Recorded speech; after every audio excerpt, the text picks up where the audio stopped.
Ratusan peserta penyiar antusias mengikuti kegiatan pembinaan kompetensi penyiar agama Islam PKPI di Kota Padang yang diselenggarakan di ruang rapat di Rocky Plaza Hotel Padang pada Rabu siang. Kegiatan tersebut menghadirkan dua narasumber Komisioner KPU Pusat dan Instruktur Nasional Moderasi Beragama.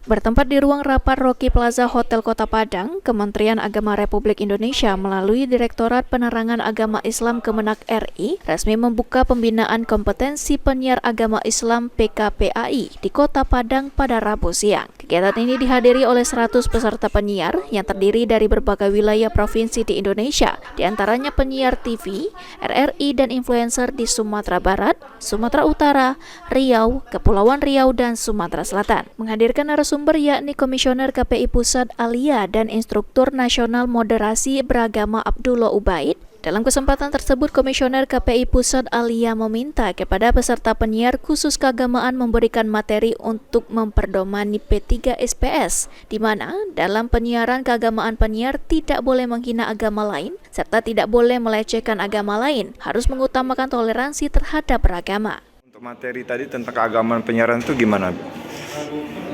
Intinya begini, banyak sekali ya materi-materi atau penyiaran itu yang terkait dengan keagamaan, gitu ya. Maka itu kami menekankan bahwa di dalam memberikan materi, baik itu narasumber atau host, tetap memperdomani P3 SPS, gitu ya, termasuk tidak ada menghina agama lain, kemudian tidak juga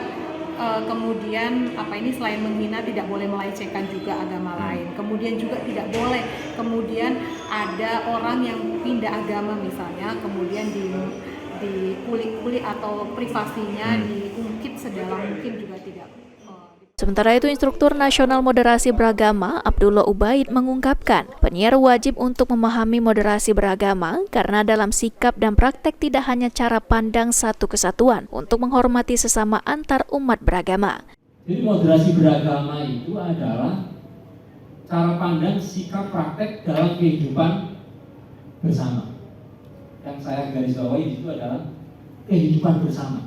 Jadi moderasi beragama itu tidak untuk kita yang memutuskan untuk hidup di tengah hutan.